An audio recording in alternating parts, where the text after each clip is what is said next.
Hello, English learners, and welcome back to the Mr. English Academy Pro channel, the best place to learn real English. I am your host, Emily, and I am so incredibly happy to be here with you today. We are going to change the way your brain works so you can finally speak fluently. Hello, everyone. I'm Paul, and I promise that today's episode will be very special for your life. Please make sure you like this video, subscribe to our channel, and watch until the very end to support us. We want to help you stop translating inside your head and start speaking automatically. That is right, because translating from your native language to English is the biggest problem for beginners. When you try to translate every word in your mind, you speak very slowly and feel nervous. You need to train your brain to think directly in English, just like a native speaker. I remember when I was learning a new language, I always tried to translate everything first. It was so exhausting, and I often forgot what I wanted to say in the middle of a sentence. Today, we will teach you how to stop this habit and feel free when you speak. Exactly, because speaking English should not feel like a difficult math test or a hard puzzle. It should feel natural, easy, and even fun when you are talking to your friends. We have a powerful method to help you, and we also have a real story to share later. Yes, later in this episode, I will share a real story from one of our successful students named Hannah. Her story is so inspiring because she was exactly where you are right now. But first, let's understand why your brain likes to translate and how we can switch it off. The brain is a muscle, and you can train it just like you train your body at the gym.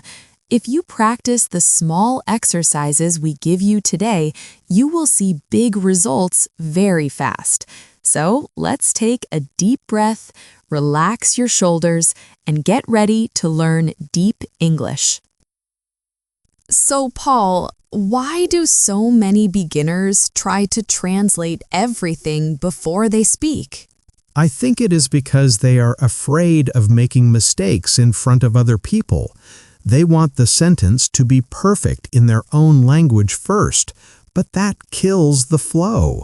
That is a very good point. Because safety is important to our brains. We use our native language as a safety blanket because we know it very well. However, to learn English, you must be brave enough to leave that safety blanket behind for a while. It is scary to leave the blanket, but it is necessary for growth. When you translate, you are doing double the work because you think twice for every single word.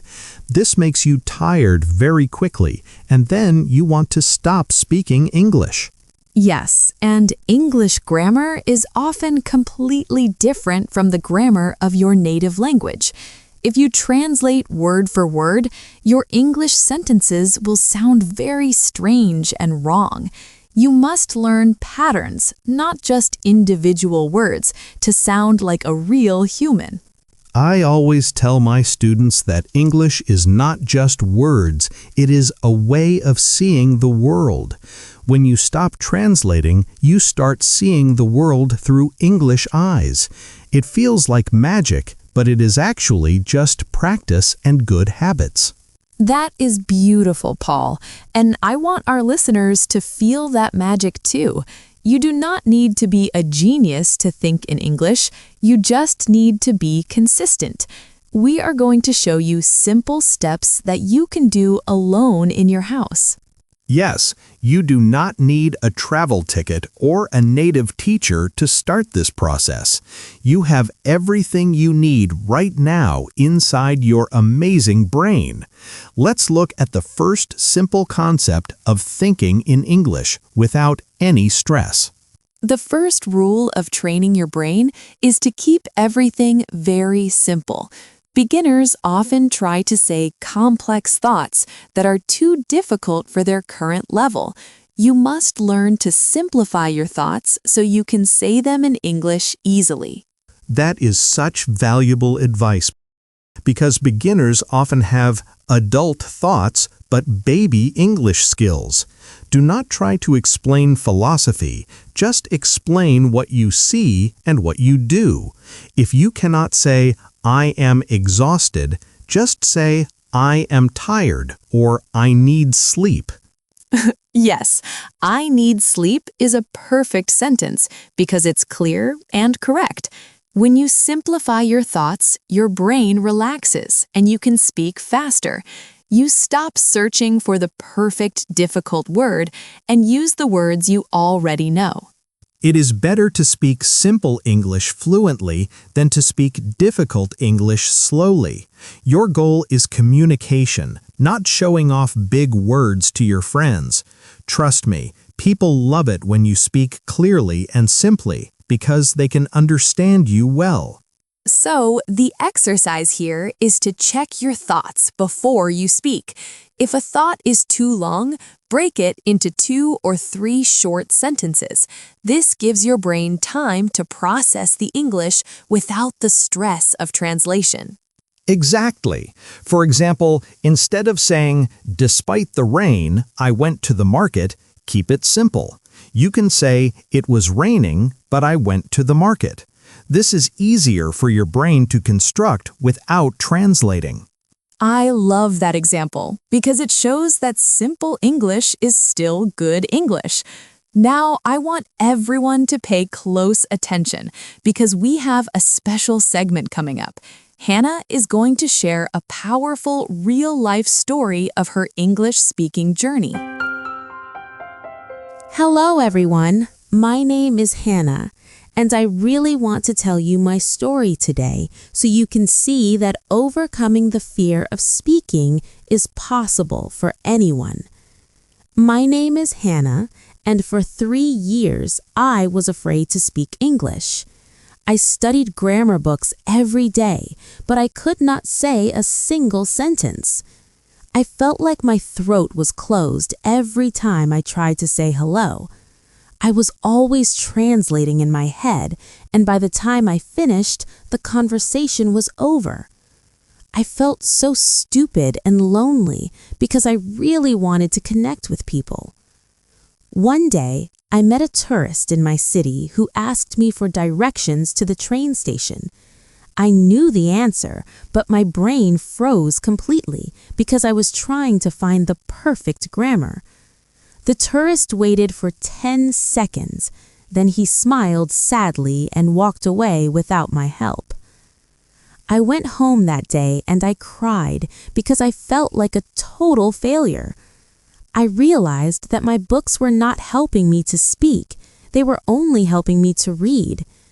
I decided that day to change my method and stop worrying about being perfect. I started talking to myself in my room like a crazy person, describing everything I did. I said, I am opening the door, or I am drinking water. Simple things like that. At first, it felt very strange, but after 1 week, it started to feel natural. I did not use a dictionary, I only used the words that were already in my head. Slowly, the English words came to my mouth without checking with my native language first.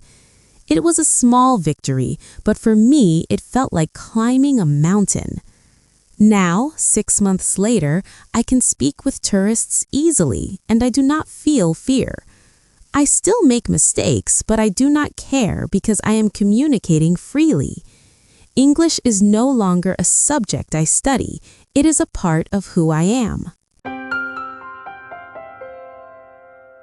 Wow, that story from Hannah is so emotional and powerful for all of us. I think many of our listeners feel exactly like Hannah felt in the beginning, but Hannah used a specific technique to change. She started naming things around her. Yes, this is the first practical step. Name the objects you see in your room right now. Look at a table and think table. Do not think the word in your native language. Look at a window and think window. Look at your hand and think hand. This sounds too easy, but it is actually deeply effective for your brain. You are connecting the image of the object directly to the English word. You are cutting the connection to your native language and building a new bridge for English. I do this even now when I learn a new language, like Spanish. I walk around my house and touch the lamp and say lamp out loud. It helps your brain accept the English word as the true name of the object. You should try to do this for 1 minute every single morning. It wakes up your English brain before you start your day or go to work. It is a small habit, but over a year, you will learn hundreds of nouns. And you can make it fun by doing it quickly, like a game. See how many things you can name in English in just 10 seconds.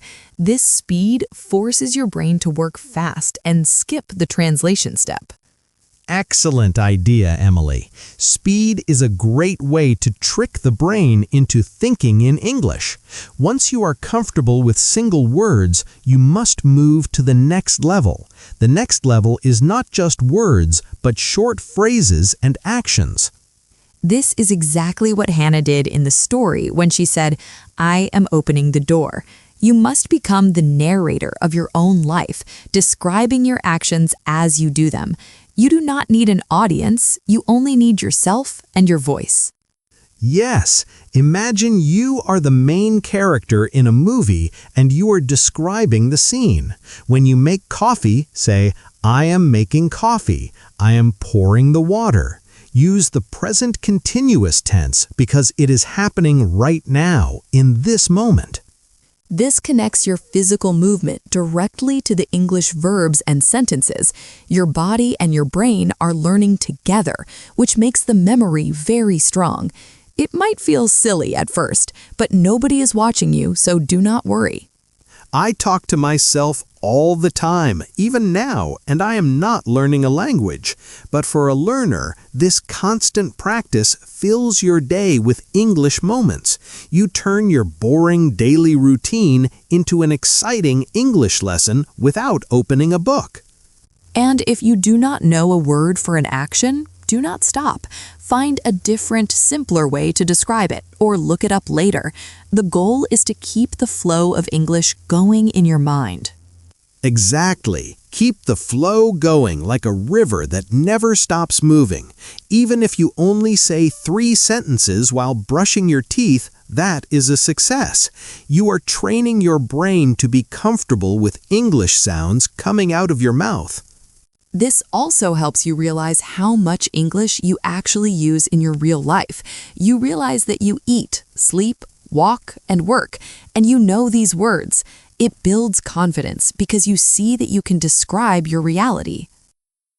Now, we have a technique that requires a mirror and a little bit of courage. We want you to look in the mirror and have a short conversation with yourself. Ask yourself, "How are you?" and answer, "I am fine. I am happy today."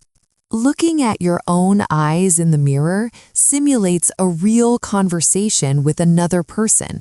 It helps you get used to seeing your mouth move in English shapes. English requires different mouth shapes than your native language, so you need to see it. That is very true, Emily. The physical muscles of the face must be trained. When you look in the mirror, you can also check your body language and confidence. Stand up straight, smile, and speak to yourself like you are your own best friend. Yes, be kind to yourself in the mirror. Do not criticize your mistakes. Use this time to practice introducing yourself or talking about your family. Even just 2 minutes in front of the mirror can change your mood completely. If you have a specific topic you want to learn, talk about that in the mirror. If you like football, tell your reflection why you love football so much. It is a safe space where nobody can judge your grammar or your pronunciation. And the more you do this, the less nervous you will be with real people. You'll remember the confident person you saw in the mirror. It's a psychological trick that works for public speaking and language learning. So, please try this tonight when you are brushing your teeth or washing your face. Look at yourself and say, "I am a good English speaker." Now, let's listen to Hannah's story one more time to really understand her feelings. Let's experience Hannah's journey again to feel the change in her life. Hello, everyone. My name is Hannah, and I really want to tell you my story today so you can see that overcoming the fear of speaking is possible for anyone. My name is Hannah, and for 3 years, I was afraid to speak English. I studied grammar books every day, but I could not say a single sentence. I felt like my throat was closed every time I tried to say hello. I was always translating in my head, and by the time I finished, the conversation was over. I felt so stupid and lonely because I really wanted to connect with people.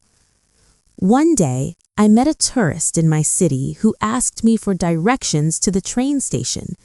I knew the answer, but my brain froze completely because I was trying to find the perfect grammar.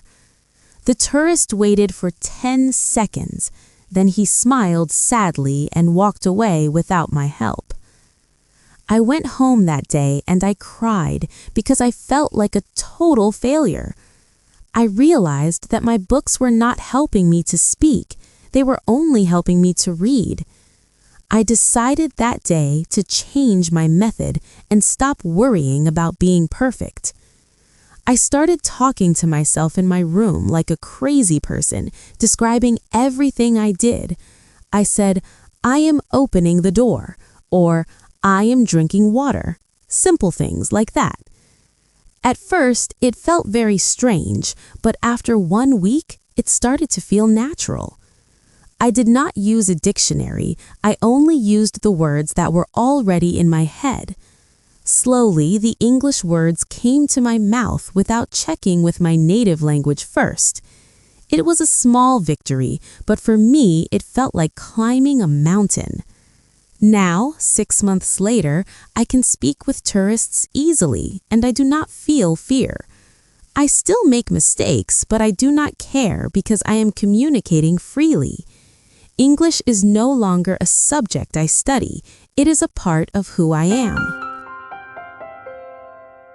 Hearing that story a second time really highlights the importance of not caring about mistakes. Hannah succeeded because she accepted that mistakes are part of the process. You cannot learn to ride a bicycle without falling down a few times. That is the perfect metaphor, Paul, because falling is how you learn balance. In English, making a grammar mistake is how you learn what sounds right. If you are silent, you never fall, but you also never move forward. Beginners think that native speakers will laugh at them if they make a mistake, but in reality, most people are very patient and happy that you were trying. We respect you for learning our language, and we want to help you. Yes, please believe us. Nobody is judging you as harshly as you judge yourself. Your message is more important than your grammar, so focus on the message. If you say, "I go store yesterday," we understand you, and that is success. Train your brain to celebrate communication, not perfection, every single day. When you speak, pat yourself on the back and say, "Good job," just for trying. This positive energy will make your brain want to speak English more often. Fear shuts down the brain, but joy and relaxation open it up wide. So smile when you speak, because it physically relaxes your facial muscles. A relaxed learner learns twice as fast as a stressed learner.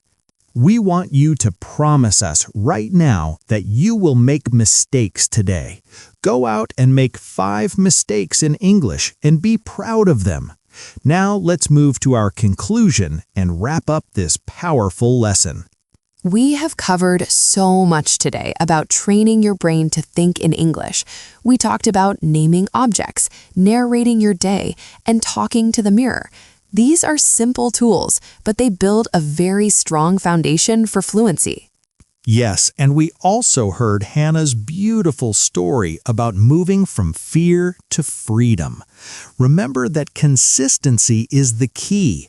Do a little bit every day. Do not try to be perfect. Just try to be a little better than yesterday. Thank you so much for spending your valuable time with us today, dear listeners. If this episode helps you, please subscribe to Mr. English Academy Pro right now.